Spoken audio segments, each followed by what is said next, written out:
नमस्कार दोस्त, कैसे हैं आप लोग। आज हम लोग पढ़ेंगे संविधान के 22 भाग, क्योंकि कौन सा भाग कौन से क्षेत्र दर्शाता है इसके बारे में हम लोग समझेंगे ताकि दिक्कत ना हो। अगर थोड़ा सा आप दिमाग लगाएंगे तो पूर्ण रूप से इसको हम लोग समझ सकेंगे। कैसे समझेंगे आइए देखते हैं।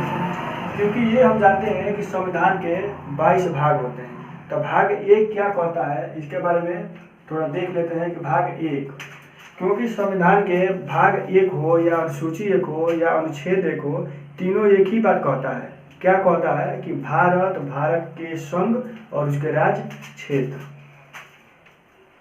भारत, भारत के संघ, संघ मतलब होता है केंद्र, और उसके राज्य क्षेत्र, राज्य क्षेत्र। और भाग दो क्या कहता है इसके बारे में थोड़ा देख लेते हैं। भाग दो ये कहता है कि भाई भारत में केंद्र है, राज्य है, दोनों है, लेकिन जब इसमें नागरिक नहीं रहेंगे तो कोई मतलब नहीं है। तो भाग दो में नागरिकों को प्राथमिकता दिया गया। तो भाग दो में क्या है? नागरिक। अब आते हैं भाग तीन। तो भाग तीन में समझ लेते हैं कि भाग तीन क्या कहता है। भाग तीन ये कहता है कि भाई जब नागरिक हैं तो इनके पास कुछ मौलिक अधिकार होना चाहिए जिसके माध्यम से देश में, राज्य में रह सके। तो मौलिक अधिकार को भी सम्मिलित किया गया भाग तीन में। क्या है? मौलिक अधिकार। देखिए कितने आसान तरीके से हम लोग समझ रहे हैं ताकि दिक्कत ना हो। अगर थोड़ा सा और दिमाग लगाएंगे तो पूर्ण रूप से इसको हम लोग समझ सकेंगे। अब आते हैं भाग चार। तो भाग चार क्या कहता है इसके बारे में थोड़ा देख लेते हैं कि भाग चार ये कहता है कि भाई सब ठीक है, लेकिन जिस राज्य में सब लोग रह रहे हैं तो कुछ राज्य का भी नीति होना चाहिए, कुछ निर्देश होना चाहिए। तो वो भी सम्मिलित किया गया भाग चार में। राज्य के नीति निर्देशक तत्व, नीति निर्देशक तत्व। यहाँ तक हम लोग पूर्ण रूप से समझ गए कि भाग एक कहता है कि भारत के संघ और उसके राज्य क्षेत्र। क्लियर? दो कहता है कि इसमें भाई नागरिक का भी प्रावधान होना चाहिए। जब नागरिक नहीं रहेंगे तो कोई मतलब नहीं है, तो नागरिक को भाई प्राथमिकता दो में दिया गया। तीन में इनका मौलिक अधिकार दिया गया। भाग चार में राज्य के नीति निर्देशक तत्व के बारे में भी बताया गया। अब ये होता है कि सब है, लेकिन नागरिकों को कुछ कर्तव्य होना चाहिए ताकि देश में रहें, देश के लिए कुछ कर्तव्य भी होना चाहिए। तो ये क्या हुआ कि संविधान के संशोधन किया गया। कौन था? संविधान संशोधन किया गया। कब किया गया? यानी 1976 में 42वें संविधान संशोधन किया गया और इसमें मौलिक कर्तव्य को जोड़ा गया। इसमें भाग चार क, यही भाग चार क में मौलिक कर्तव्य को जोड़ा गया। मौलिक कर्तव्य। क्लियर? अब क्या कि थोड़ा समझ लेते हैं कि बहुत सारा कंफ्यूज होगा कि भाई ये मौलिक कर्तव्य तो भाग चार ये भी है, भाग चार ये क हो गया तो कैसे हो गया, थोड़ा समझ लेते हैं।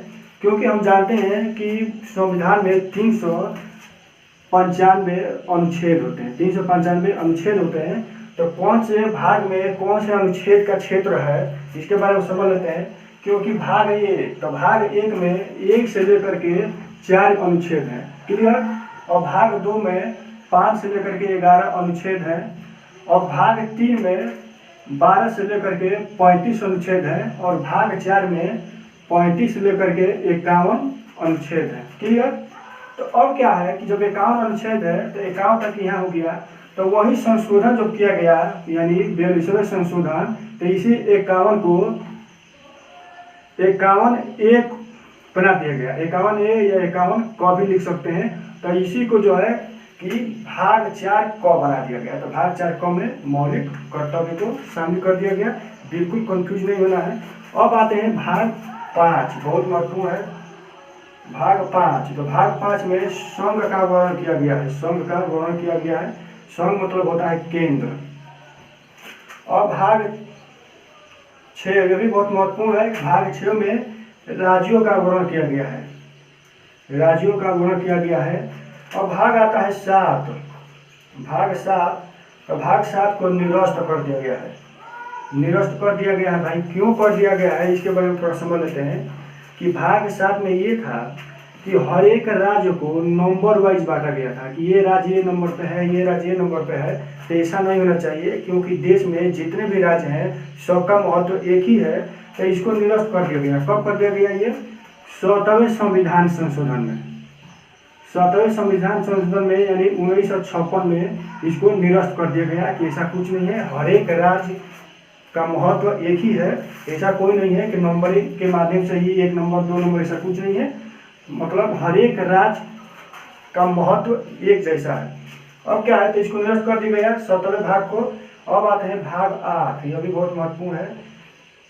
भाग 8 में है संघ राज्य। तो संघ राज्य में ये होता है कि केंद्र शासित प्रदेश, केंद्र शासित प्रदेश के बारे में भी बताया गया है, यानी भाग 8 में। अब आते हैं भाग 9, जो भी बहुत महत्वपूर्ण है कि भाग 9 के बारे में थोड़ा हम लोग समझ लेते हैं कि भाग 9। तो भाग 9 में होता है क, एक होता है भाग 9 ख। तो क में है आपका नगर पालिका, माने भाग 9 में क में है नगर पालिका। और भाग 9 ख में है सहकारी समिति, सहकारी समिति। यहाँ तक हम लोग समझ गए। अब आता है भाग 10, यह भी बहुत महत्वपूर्ण है।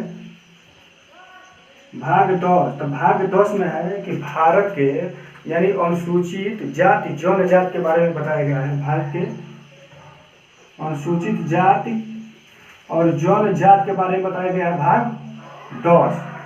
अब आते हैं भाग 11, यह भी महत्वपूर्ण है। भाग 11, तो भाग 11 में ये बताया गया है कि केंद्र और राज्यों के बीच संबंध, केंद्र और राज्यों के बीच संबंध के बारे में बताया गया है कि केंद्र और राज्यों के बीच कैसा संबंध होना चाहिए। ये भाग आपका 11 में बताया गया है। तो इसको आप स्क्रीनशॉट ले लें या लिख लें। उसके बाद हम लोग अगर 12 भाग से हम लोग विद्युत पहले से सजा लेते हैं ताकि दिक्कत ना हो। तो आइए अब आते हैं भाग 12। तो भाग 12 क्या कहता है कि वित्त संपत्ति संविदाएं, क्योंकि देश में बहुत ऐसे सेवाएं हैं जो वित्त संबंधी, जो वित्त संपत्ति अब जानते हैं उसके हिसाब से संविदाएं प्रयुक्त किए जाते हैं। तो ये भाग 12 में है कि वित्त संपत्ति संविदाएं। और भाग 13, तो भाग 13 क्या है कि भारत के राज्य क्षेत्र के अंदर व्यापार। भाग 13 में है कि भारत के राज्य क्षेत्रों के अंदर व्यापार, ये भी उतना महत्वपूर्ण नहीं है।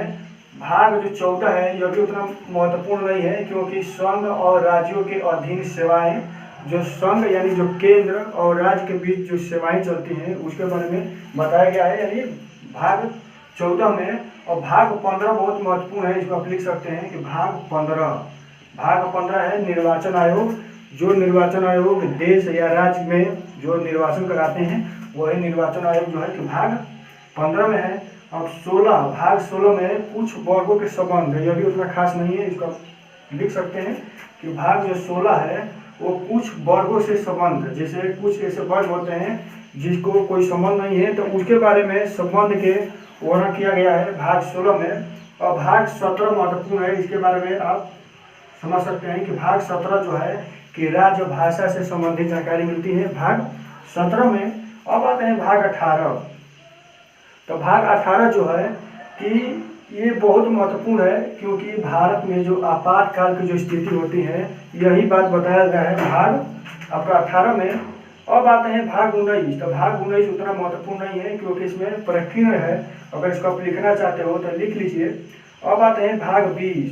तो भाग 20 बहुत ही महत्वपूर्ण है, इसके बारे में आप लिख सकते हैं इसको कि जो भाग 20 है इसमें है संविधान संशोधन। जो संविधान संशोधन की जो प्रक्रिया है इसी के बारे में बताया गया है भाग 20 में। और भाग 21 उतना महत्वपूर्ण नहीं है, ऐसे ही आप लिख सकते हैं कि अस्थायी संक्रमणकारी जो व्यवस्था है वो आपका भाग 21 में है। और भाग 22 भी उतना महत्व नहीं है, क्योंकि ये संक्षिप्त नाम हिंदी इसमें है, लेकिन आप इसको लिख सकते हैं। तो ये हमारा संविधान का जो भाग से संबंधित जानकारी थी इसके बारे में था। अगले मिलेंगे अगले नए वीडियो में। जब तक ये अगर वीडियो अगर अच्छा लगे तो इसको आप लाइक शेयर सब्सक्राइब करना ना भूलें। धन्यवाद। जय हिंद।